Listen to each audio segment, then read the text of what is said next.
Hi, I'm Chris Marin, and I'd like to expose a silent but potentially severely debilitating problem of epidemic proportion in America today. This problem has received little or scant attention among the media, the research literature, or medical professionals or societies alike. The silence is deafening. This iatrogenic problem is called empty nose syndrome, or ENS. I have suffered from empty nose syndrome for 11 years now. I was in great health throughout my childhood, playing tennis and participating in athletic activities for hours on end. I had about 2 years of recurrent sore throats and sinus infections starting at age 16. I received antibiotic treatment from my ear, nose, and throat specialist, but the doctor did not recommend preventative treatment for allergies or use of simple remedies such as saline irrigation. These simple remedies could have healed my nose. Instead, the doctor recommended I receive a septoplasty and partial turbinectomy. A septoplasty is where the septum, or midline of the nose, is straightened, while a partial turbinectomy removes the turbinates by about 2/3. Regrettably, I had far more removed than I was told, and had paid the price of lifelong regret for the decision to undergo nasal surgery. I learned in just recent years by professional evaluation of my CT scans that I had 90% of my middle turbinates removed, 90% of my right inferior turbinate removed, and 70% of my left inferior turbinates removed. I had a hole high in my septum. My ethmoid cells, which are the sinus cavities between my eyes, were partly removed, and there was a hole in my maxillary sinus.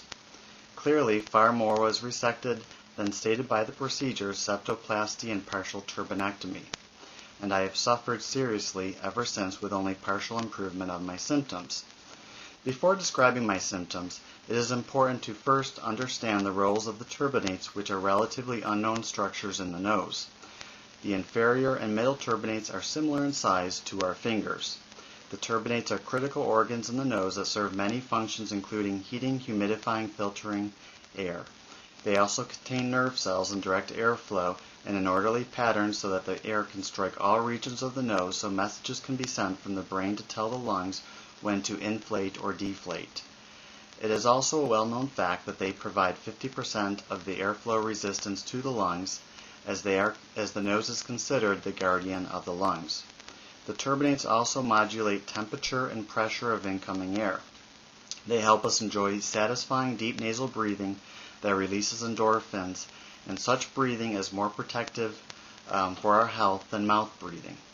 When they are totally removed or reduced in size, it is logical follows that an important organ will not function, leaving the nose dysfunctional, just like if you removed a finger from your hand.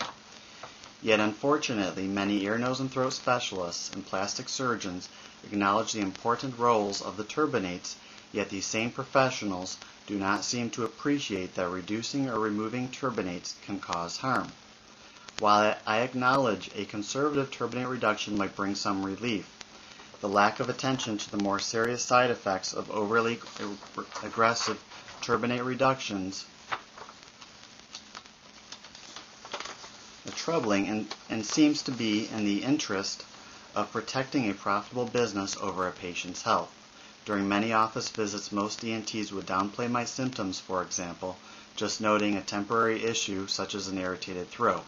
It should not be a surprise that many who have ENS don't know it, and doctors are slow to diagnose people as having ENS because not only is it a difficult diagnosis, but also too many professionals appear more concerned with protecting themselves from medical malpractice suits than the health of the patient. While ENS is not necessarily a common problem, given the issues with misdiagnosis and quietness of the medical community to acknowledge or address ENS, it is likely more common than you think. There are roughly 500,000 surgeries in America each year that involve a turbinate reduction, for example. I have met many ENS sufferers locally, for instance, because of the book I wrote, but I would have never known there is such a population otherwise. It has been a long, tiresome journey that requires constant management in my quest for better health. I'd be remiss not to suggest I am blessed because of my wonderful, beautiful wife and family and faith in Christ, but I must acknowledge I have suffered much physically.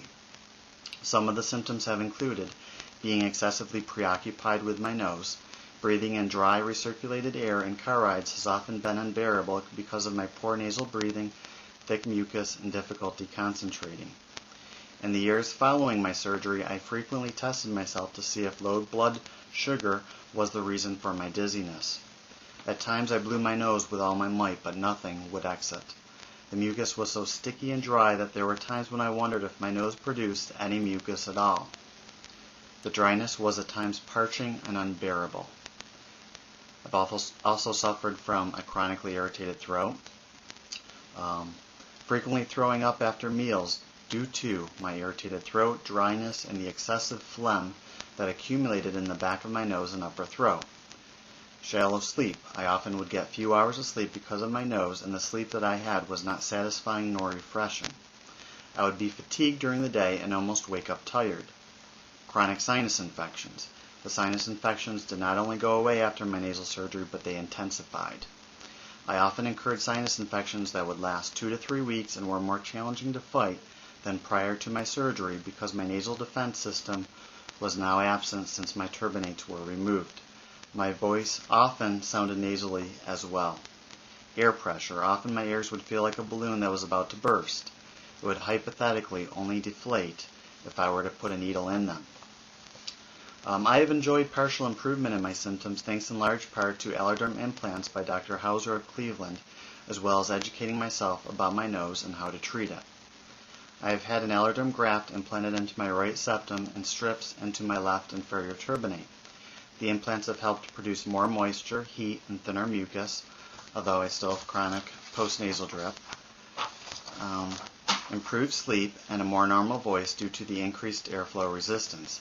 They have helped partially recover some of my nasal functions, but they are not a cure. Most looking at me would assume I am 100% healthy because my problem is not visible like a broken leg. ENS is a silent epidemic. Only doctors know how to interpret CT scans, and you can't tell I have ENS by just looking at me. Some doctors have caused serious harm with ENS, but very few are looking to help us. ENS sufferers are therefore overly appreciative to go to an ENT who understands the gravity of our symptoms and listens to our concerns, such as Dr. Hauser, Dr. Grossan, Dr. Titchener, and Dr. Kern. So few ENT specialists seem to care or seek to understand.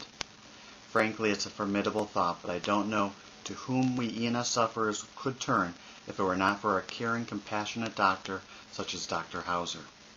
Right now, there is a government-funded study of a procedure that causes ENS, but there is no government study that seeks to find a cure for ENS, which would involve regenerating turbinates. These are just some of the obstacles we face in finding solutions for our problem. If you are a patient who is considering nasal surgery, have an open discussion with your doctor about what it will entail and about empty nose syndrome. Find out what surgical procedure will be used and what turbinates and how much of them will be resected. Choose the most conservative surgery and surgeon. Make sure you have tried all preventative treatments before considering surgery. While I do know many doctors are being careful, the American Academy of Otolaryngology and American Rhinologic Society have not developed a proper standard of care for appropriate amount of turbinate bone and mucosa to be removed during nasal surgery. This failure to enforce a standard of care leaves anyone considering nasal surgery at risk for ENS.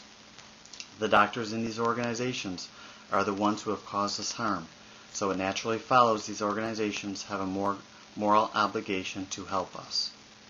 There is also no requisite protocol that patients must undergo allergy treatment to reduce the size of turbinates prior to a turbinectomy, and there is no one searching for a cure, although technologies are here that could benefit us. If you are a doctor, I know many doctors have been more conservative in the past 10 years, but I urge you to never remove a total turbinate.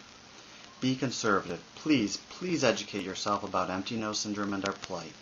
Listen to your patients' complaints of symptoms, and find those patients who might be experiencing symptoms as a direct consequence of turbinate removal.